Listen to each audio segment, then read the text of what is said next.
बोलो जयकारा बोल मेरे श्री गुरु महाराज की जय। भाग्यशाली गुरुमुखो, श्री सद्गुरुदेव महाराज जी साधु वेश में नहर पर स्नान के लिए कुछ सेवकों के साथ लेकर जाते थे। सेवकों को साथ लेकर जाते थे। सिंधु नहर में भक्तों सहित स्नान कर पुनः अनुपम लीला करते थे। भक्त गोविंद राम जी वे अन्य भक्तों के साथ सम्मिलित होकर नहर पर श्री दर्शन के लिए जाते थे। सभी भक्त तो स्नान करते थे, परंतु यह एक और तट पर एक पत्थर बैठे जाते वह आनंदमय लीला को निहारते रहते।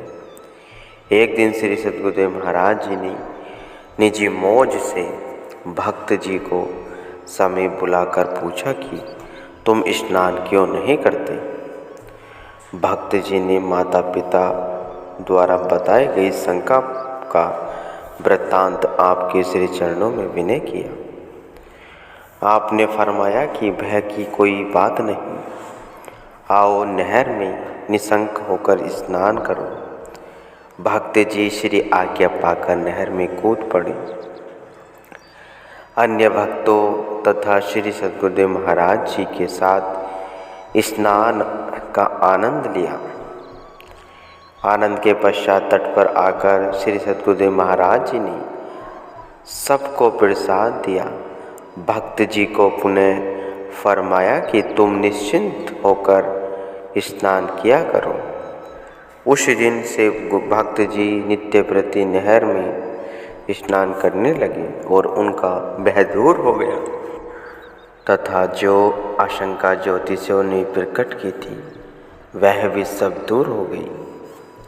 अचल निष्ठा से भक्त जी अब दिन रात सेवा व प्रेम में निमग्न हो आश्रम पर आने लगे। इनके पिताजी ने जब इनकी बढ़ती हुई लगन को देखा तो ज्योतिषों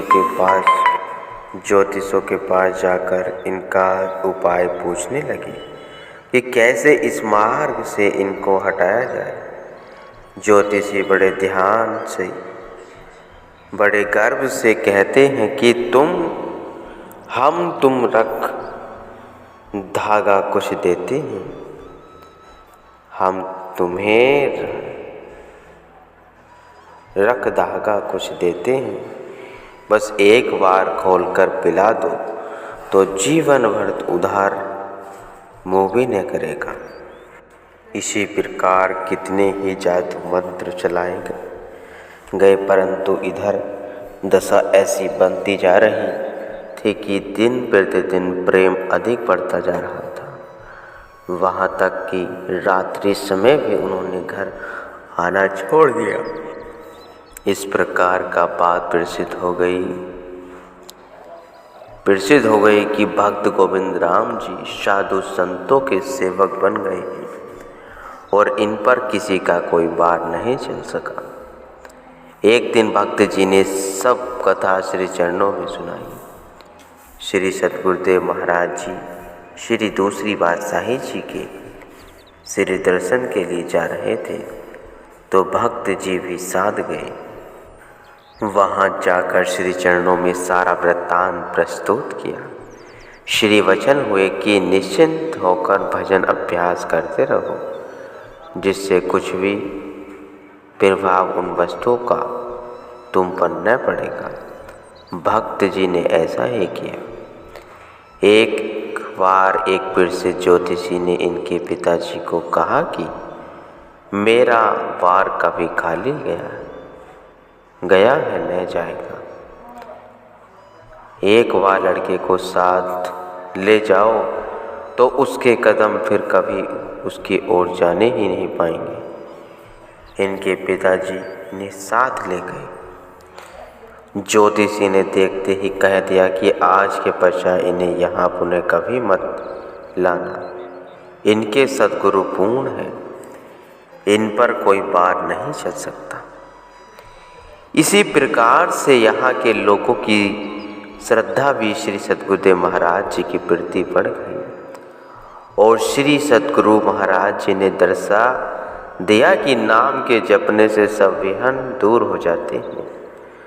परम संत श्री कबीर साहिब जी का कथन है, कबीर सतगुरु नाम से कोटि विघ्न टरी जाए, राय समान वसंतरा केता काठ जराए। जैसे अग्नि की चिंगारी से कितनी ही लकड़ियाँ जल जाती हैं, उसी प्रकार नाम के जपने से करोड़ों बाधाएं दूर हो जाती हैं।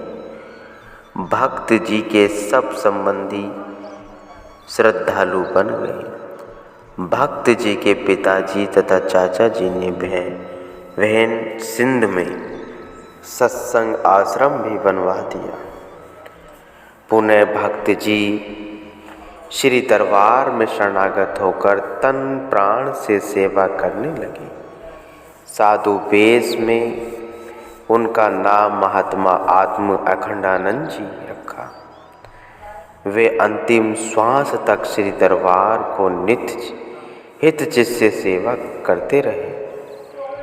एक बार श्री सद्गुरुदेव महाराज जी श्री तीसरी बादशाह जी साधु वेश में पंजाब में रमता राम घूमते फिरते प्रचार कर रहे थे। जिस गांव में जाने की मौज थी, शाम को वहां जाने का प्रचार किया। गर्मी का मौसम था, इसलिए एक वृक्ष के नीचे आसन लगाकर बैठ गए।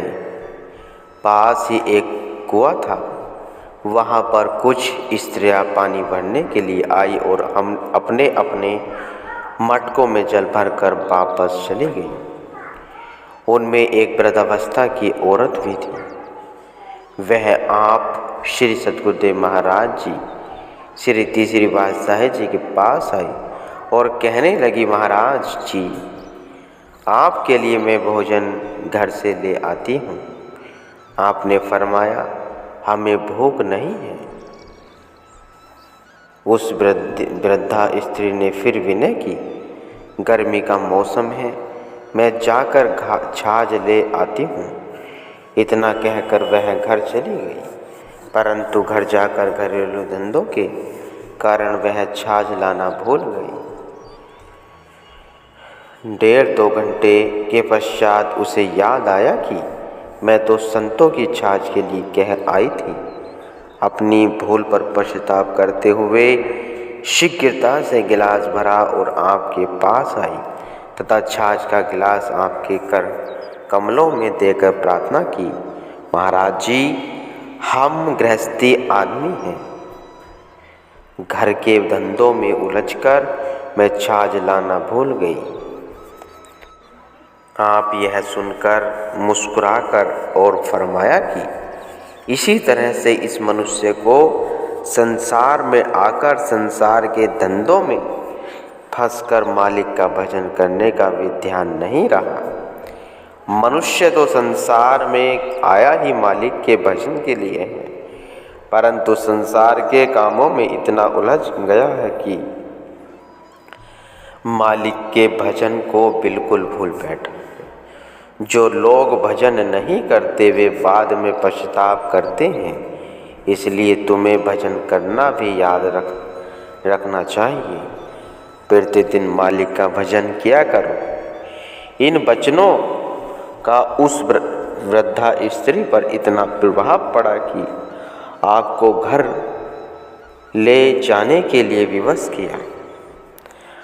आपने उसकी विनय स्वीकार कर उसके घर कृपा की। 3-4 दिन तक सत्संग प्रचार होता रहा। आपके सत्संग में इतना रस वह जादू था कि गांव के लोग काफ़ी संख्या में आपके श्रद्धालु बन गए। संस्कारी आत्माओं को नाम उपदेश भी दिया। दिन प्रतिदिन इन लोगों का प्रेम श्री सद्गुरुदेव महाराज जी के चरण कमलों में बढ़ता गया। 3-4 दिन के पश्चात श्री सद्गुरु महाराज जी आगे जाने को तैयार हुए, परंतु गांव के लोग कहाँ मानते थे। उनके प्रेम व श्रद्धा को देखकर 7 दिन तक आपको वहाँ ठहरना पड़ा। एक बार आपने किसी स्थान पर कृपा फरमाई। वहाँ पर एक भक्त थोड़ी सी संगत श्री चरणों में बैठी देखकर श्रद्धा एवं प्रेम युक्त थोड़ा सा प्रसाद बनाकर ले आया। उस समय तक कुछ संगत और भी आ गई थी। जब वह श्री चरणों में प्रसाद भेंट करने के लिए आगे आया तो उसने विनय की, प्रभु यह प्रसाद तो बहुत थोड़ा है, यदि आप आज्ञा दें तो और बनाकर ले हम। आपने फरमाया कि तुम्हारी भावना और श्रद्धा से बना हुआ यह थोड़ा भी बहुत अधिक है। घबराओ मत, यह तो सबके लिए काफ़ी है। उस दिन श्री सद्गुरुदेव महाराज जी ने स्वयं निज कर कमलों से प्रसाद बांटना आरंभ किया। उस बर्तन से थोड़ा सा कपड़ा ऊंचा किया और खुले दिल से सबको प्रसाद देने लगे।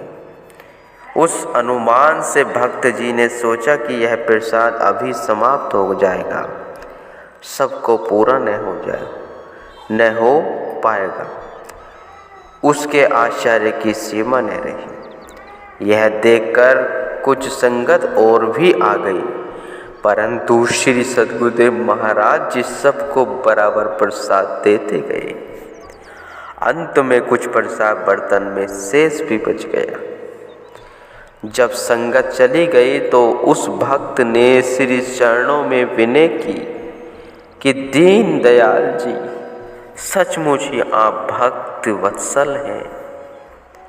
आपकी कृपा तथा शक्ति से प्रसाद पूरा हो गया है।